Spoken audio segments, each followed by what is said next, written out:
सो hi guys, आज यात्रा के नंबर्स डिस्कस करेंगे, बिजनेस मॉडल भी थोड़ा सा बता दूंगा और कौन कॉल में मैनेजमेंट ने क्या बोला वो भी डिस्कस करेंगे और वैल्यूएशंस पे क्या व्यू बनता है उसके ऊपर भी थोड़ी सी बात करेंगे। तो यात्रा बेसिकली एक ओटीए है, ऑनलाइन ट्रैवल एजेंट आपके लिए। तो आप अपनी टिकट्स बुक कर सकते हैं, होटल्स बुक कर सकते हैं, जैसे कि आप किसी भी और ऐप से करते हैं, जैसे एक्सिगो है या मेक माई ट्रिप है। बट यात्रा का मेजर डिफरेंशिएटर क्या है कि 60% 67% of their revenue now comes from B to B. तो बी टू बी में क्या करते हैं ये लोग, they integrate their software with the ERP of the companies that they are working with. ठीक है, और ऑल्सो बी टू बी में बेनिफिट्स ये हैं कि जो आपकी रेवेन्यू की प्रेडिक्टेबिलिटी है वो कंपैरेटिवली ज़्यादा बढ़ जाती है, क्योंकि कस्टमर रिटेंशन इंप्रूव हो जाता है। बी टू सी में आप देखोगे तो कस्टमर रिटेंशन थोड़ा सा मुश्किल है, क्योंकि people are very sensitive to the price. आप हो या मैं हूँ, अगर मुझे कल इक्सिगो पे टिकट 2,500 की दिखेगी बैंगलोर से गोवा की, और यात्रा पे 2,000 की दिखेगी, तो मैं यात्रा से जाके बुक कर लूँगा। I will not even waste a single second of my time in that. ठीक है, तो that is why the customer retention is less on the B to C side, plus customer acquisition cost आपका ज़्यादा हो जाता है।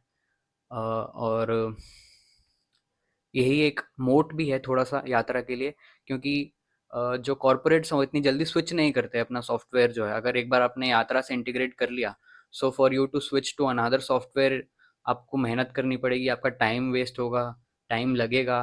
तो जो दूसरी कंपनी आएगी जिसके लिए वो यात्रा को स्विच करने, they have to provide a tremendous amount of benefit to the company for them to want to switch from Yatra. तो स्विचिंग कॉस्ट का एक मोट थोड़ा सा दिखता है यात्रा के बिजनेस मॉडल में, जो इक्सिगो पे आपको नहीं दिखेगा, क्योंकि वो पूरे completely B to C player हैं। और वही स्टिकीनेस ज़्यादा है, कॉस्ट ऑफ एक्विजिशन कम है बी टू बी में, प्रेडिक्टेबिलिटी ऑफ रेवेन्यू ज़्यादा है। So that gives a slight benefit to Yatra. अब अगर सब देख लें, जस्ट मेक श्योर, या अब आपको दिख रहा होगा।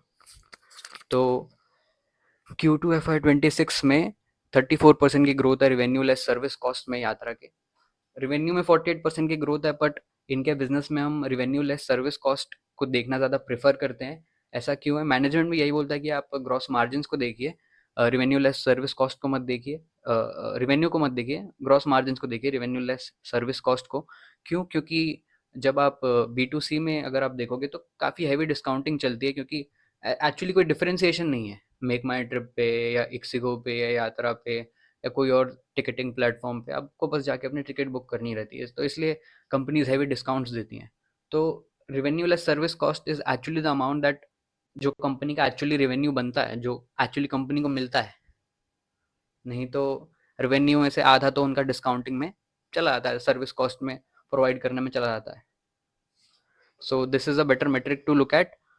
उसमें 34% की ग्रोथ है। मैनेजमेंट का गाइडेंस था at the start of the year that they will grow by 20%, R L S C को 20% से ग्रो करेंगे, but H1 has been very good. They have grown it by 39%, I guess. इस 39% का growth है gross margin में, और adjusted EBITDA में 88% का ग्रोथ है। ऑपरेटिंग लेवरेज मिल रहा है कंपनी क्लियरली को, नेट प्रॉफिट में भी 96% का ग्रोथ है। तो दिस इज, क्योंकि मेनली एक टेक बिजनेस है इनका, तो ऑपरेटिंग लेवरेज हमें आगे चलते हुए भी और दिखेगा। और मैनेजमेंट ने ये भी गाइड किया है कि जो एबिटा मार्जिन है उनके currently I think around, let me just check कितने हैं, 20% के आसपास हैं I guess currently. EBITDA margin 20% के आसपास हैं। तो मैनेजमेंट ने गाइड किया कि नियर टर्म में they can take it up to 23-24%, and longer term target है एबिटा मार्जिन का 30%। तो ऑपरेटिंग लेवरेज जो है कंपनी को वो मिल रहा है और कंटिन्यू भी होगा मिलने के लिए। और शुरू में, साल के शुरू में मैनेजमेंट ने ये भी गाइड किया था कि एबिटा में हमें करीबन करीबन 30% की ग्रोथ देखने को मिलेगी, बट अब उन्होंने गाइड किया कि they will grow their EBITDA by 40%। So वहाँ पे भी गाइडेंस इंक्रीज करी है। सो ऑल्सो गाइडेंस इंक्रीज करी और पॉजिटिव लगता है देखने में। बट अब देखोगे कि ऑलरेडी H1 में ग्रॉस मार्जिन में 40% की ग्रोथ आ चुकी है, एबिटा में 171% की ग्रोथ है। तो जब एक्चुअली मैनेजमेंट बोल रही है कि हम H2 में, मतलब हम पूरे साल के लिए 22% से ग्रो करवाएंगे अपने ग्रॉस मार्जिन और एबिटा में 40% की ग्रोथ देखने को मिलेगी, तो फिर कहीं ना कहीं एक वीकर H2 नज़र आएगा आपको, क्योंकि अगर 40% से आप ऑलरेडी ग्रो कर चुके हो H1 में और उसके बाद आपको पूरे साल में 20% से ग्रो करना है, तो आपकी ग्रोथ शायद 20% से भी कम होगी फॉर H2। बट जितना मैंने देखा है मैनेजमेंट को पिछले 2 क्वार्टर्स से, they prefer giving a very conservative guidance, काफ़ी कंजर्वेटिवली गाइड कर रहे हैं वो। तो देखते हैं if they are able to deliver more than 22% gross margin में ग्रोथ या फिर more than 40% growth in EBITDA. बाकी H1 के नंबर्स भी आप देखेंगे तो काफ़ी स्ट्रॉन्ग रहा है H1 इनके लिए। Q3 will be seasonally weak for them, because Q3 में कॉर्पोरेट ट्रैवल थोड़ा कम होता है, क्योंकि बहुत सारे हॉलीडेज रहते हैं, दिवाली, दशहरा, देन क्रिसमस, तो कॉर्पोरेट ट्रैवल थोड़ा सा कम होता है Q3 में। But at the same time it is better for their B2C side of the business. आगे देखें तो क्वार्टरली परफॉर्मेंस वही आपको दिखेगा कि मार्जिन एक्सपैंड हो रहे हैं, EBITDA margin have expanded significantly in 1 year, last 1 year. PAT margins have expanded significantly, and this is mostly because of operating leverage. 34% का growth, 96, see you can बता चुका हूँ मैं ऑलरेडी। एयर वाले सेगमेंट का इनका परफॉर्मेंस देखें तो ग्रॉस एयर बुकिंग्स में उतनी ग्रोथ नहीं है, 12% की ग्रोथ है, but revenue less service cost में फिर भी अच्छी ग्रोथ देखने को मिली है, क्योंकि वाई ओ वाई आप देखोगे तो मार्जिन में एक्सपेंशन है, 3.2% से 3.9% पे आ चुका है प्लस। पर आप देखोगे कि Q1 से Q2 में एक डिप है, तो इस डिप का रीज़न जो मैनेजमेंट ने बताया कॉन कॉल में वो ये था कि अगस्त में एक्चुअली यात्रा की एनिवर्सरी रहती है, तो और वो पिछले कई साल से पूरे अगस्त में डिस्काउंट्स रन करते हैं, तो इस बार उनकी 19th एनिवर्सरी थी, तो उस वजह से डिस्काउंटिंग थी, जिस वजह से आपको एयर ग्रॉस मार्जिन में एक डिप देखने को मिलेगा। अब जो मेन अच्छा पार्ट है इस रिजल्ट का, even though gross air booking में सिर्फ 12% की ग्रोथ है, होटल्स एंड पैकेजेस वाला जो सेगमेंट है उसकी बुकिंग्स में 40% की ग्रोथ है, और ग्रॉस मार्जिन यानी रेवेन्यू लेस सर्विस कॉस्ट में 52% की ग्रोथ है। अब ये ग्रोथ ज़्यादा अच्छी क्यों है, मतलब ग्रोथ तो डेफिनेटली अच्छी है, बट ये इसमें जो अच्छी ग्रोथ देखने को मिल रही है, that is better for the company, because जो ग्रॉस मार्जिन कंपनी को मिलते हैं होटल्स एंड पैकेजेस वाले बिजनेस में, that are significantly higher than the gross margin they get in the air वाला सेगमेंट। एयर वाले सेगमेंट में आप देखोगे कि अराउंड 4% का ग्रॉस मार्जिन है, दैट वो भी इंक्रीज हुआ है, बट इनका आप देखोगे तो आप 9% का ग्रॉस मार्जिन इनको होटल्स एंड पैकेजेस वाले बिजनेस से मिलता है। सो जो एक बेटर प्रोडक्ट मिक्स है, कंपनी उसकी तरफ बढ़ रही है, एक margin accretive product mix company का बन रहा है अब। It can be seen here also कि जो प्रपोर्शन है ग्रॉस बुकिंग मिक्स का, तो पहले 75% एयर टिकटिंग से आता था, अब 72% के आसपास आता है, और होटल्स एंड पैकेजेस 21% से 25% जा चुका है। So positive product mix change for them.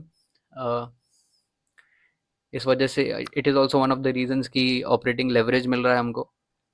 Gross take percentage देख लो कि ग्रॉस टेक परसेंटेज बेसिकली क्या होता है, जो आप अ, ने जो आपने जो टिकट बुक करवाई, जैसे आपने यात्रा से टिकट बुक करी 10,000 की, और उसमें से यात्रा को क्या मिला, जो कमीशन वमीशन चार्ज करते हो, तो आई गेस 10,000 की जो आपने टिकट बुक करी उसमें यात्रा का कमीशन था 600-700, या मान लो 1,000 का कमीशन था, तो ग्रॉस टेक बन जाता है 1,000/10,000, दैट इज 10%। तो दैट इज ग्रॉस टेक का मैं एक एग्जांपल देके समझा रहा था कि ग्रॉस टेक बेसिकली है क्या। तो ग्रॉस टेक जो कंपनी को क्या मिलता है, उन्होंने जो आपकी टिकट बुक करी उसमें से यात्रा को क्या मिला।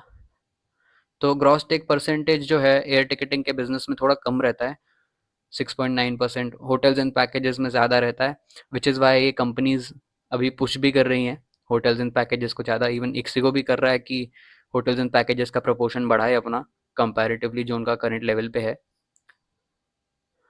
ग्रॉस मार्जिन हाई रहते हैं फॉर द कंपनी।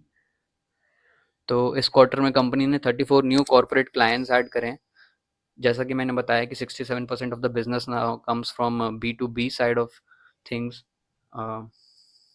तो कॉर्पोरेट क्लाइंट्स जितने नए ऐड करते जाएंगे उतना ही हमें बेटर ग्रोथ दिखने मिलेगी B2B में, क्योंकि अब B2B अब उनका मेजर कंट्रीब्यूटर है रेवेन्यू का, तो ये नंबर ट्रैक करना इंपॉर्टेंट बन जाता है। इनकी annual billing potential around 261 crore है, जो डेफिनेटली पहले साल में तो आप over a period of time आप रियलाइज करते हैं आपका वॉलेट शेयर बढ़ता है टाइम के साथ किसी भी एक क्लाइंट के साथ। इवन मैनेजमेंट जब डिस्कस कर रही थी कि फ्यूचर ग्रोथ कहाँ से आएगी, तो मैनेजमेंट ने बताया कि अराउंड 8 to 9% जो है वो एग्जिस्टिंग जो कस्टमर्स हैं उनके वॉलेट शेयर उनका वॉलेट शेयर बढ़ता है, तो वहाँ से 8-9% की ग्रोथ आती है। बाकी 10% नए क्लाइंट्स जो अक्वायर करते हैं वहाँ से आती है, और 4-5% जो क्रॉस सेल अपने प्रोडक्ट्स करते हैं ये वहाँ से आती है। एबिटा मार्जिन्स में आप देखोगे सिग्निफिकेंट इंप्रूवमेंट है, वाई ओ वाई ऑलमोस्ट 8% का इंप्रूवमेंट है। और मैनेजमेंट ने ये बोला कि ये 20% से बेटर हो सकता था, बट चूंकि they have switched from a platform to अब गूगल क्लाउड पे वो स्विच कर रहे हैं, तो उसका माइग्रेशन कॉस्ट भी जुड़ा हुआ है, plus they have hired a sales team for the B2B side of the business, उसका भी कॉस्ट है, तो that taking all that cost upfront, जिस वजह से 20% पे, नहीं तो और भी बेटर हो सकता था। और मैनेजमेंट ने बोला है कि आगे जाते हुए भी हमें ऑपरेटिंग लेवरेज मिलेगी, और ये जो कॉस्ट हैं वो कहीं ना कहीं रेंज बाउंड रहेंगे। सो एनी इंक्रीमेंटल ग्रोथ जो हमें मिलेगी उस डायरेक्टली एबिटा में फ्लो होगी, बॉटम लाइन पे फ्लो होगी, क्योंकि कॉस्ट रेंज बाउंड रहने वाले हैं।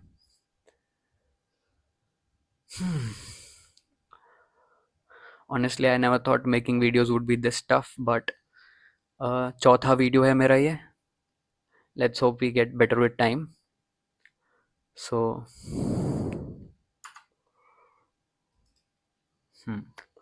तो that was it from the PPT. Number अच्छे लग रहे हैं देखने के, अगर हम सरफेस लेवल पे देखें तो, बट जो H2 के लिए गाइडेंस है मैनेजमेंट का वो थोड़ा सा वीक साइड पे है। अगर मैनेजमेंट कंजर्वेटिव गाइडेंस तो दिया है मैनेजमेंट ने, but if they are able to beat it and they are able to show better numbers, तो मार्केट कहीं ना कहीं रिवॉर्ड कर सकता है उनको। अभी भी इतना रिवॉर्ड नहीं किया है स्टॉक को मार्केट ने, क्योंकि because of the weak commentary for H2।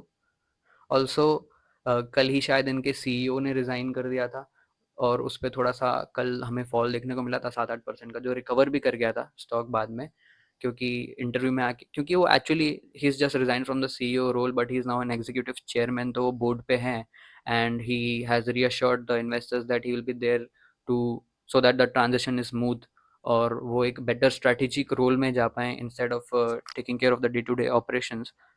ठीक है, so nothing, I don't see anything alarming there. उसके अलावा अगर कुछ पॉइंटर्स डिस्कस कर लें कॉन कॉल में से, तो B2B का पेनिट्रेशन सिर्फ अभी 20% के आसपास है, वर्सेस B2C में 40% का पेनिट्रेशन है ऑनलाइन।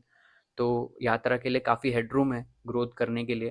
और कोई कॉरपोरेट यात्रा को क्यों चूज़ करेगा, ये भी एक एनालिस्ट ने पूछा था उनसे।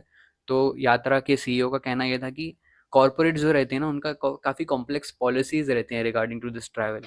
कि मान लीजिए कोई एम्प्लॉय एक सर्टेन लेवल पे है, और उसकी फ़्लाइट का ड्यूरेशन अगर 5.5 आवर्स से कम का है, तो he is entitled only to an economy class का टिकट। ठीक है, तो वो बिजनेस क्लास में ट्रैवल नहीं कर सकते, वो तभी अलाउड है जब 5.5 आवर्स से ज़्यादा का ड्यूरेशन हो। This is just an example.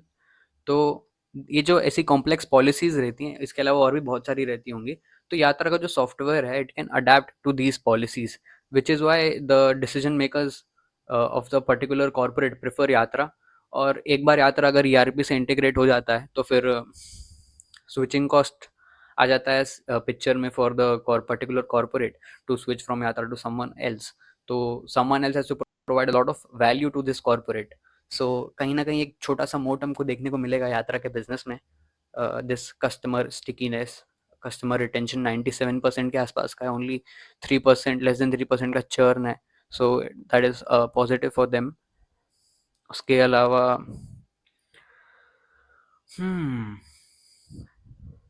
B2C side पे भी बोला कंपनी के कि हम ऐसा कम्प्लीटली ओवरलुक नहीं कर रहे हैं उसको।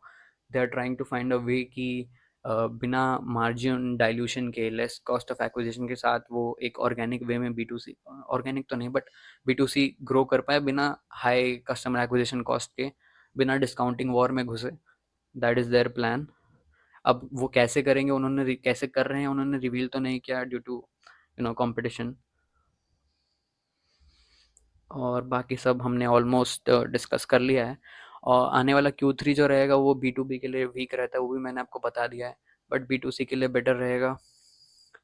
हाँ, नेक्स्ट ईयर मैनेजमेंट बोल रही थी कि ROC is trending towards 7.58% for this year and they expect it to reach 13 to 14% by next year. So return ratios में भी इम्प्रूवमेंट देखने मिल रही है, they are moving in the right direction. Return ratios का डायरेक्शन देखना काफ़ी important है when you are analysing a business. अगर कोई बिजनेस 4% से 8% के ROC पे जा रहा है, 8 से 14, 15, 16% के ROC पे जा रहा है, तो you can say that the business is on a right path.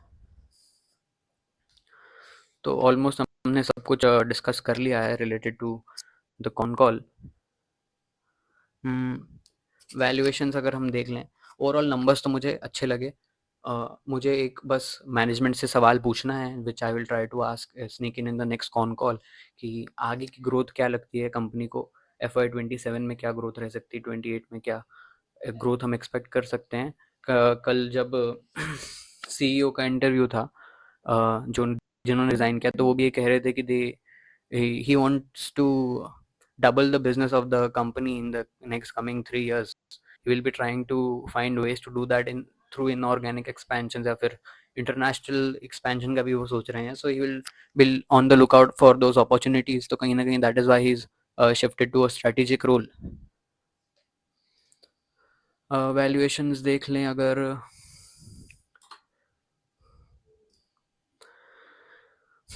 तो ये लास्ट ईयर का ग्रॉस मार्जिन है, रेवेन्यू लेस सर्विस कॉस्ट। मैंने जो मैनेजमेंट ने बोला है कि they will be growing their RLSC by 22% this year, वही लिया है मैंने, कोई ज़्यादा ऑप्टिमिस्टिक नहीं लिया है।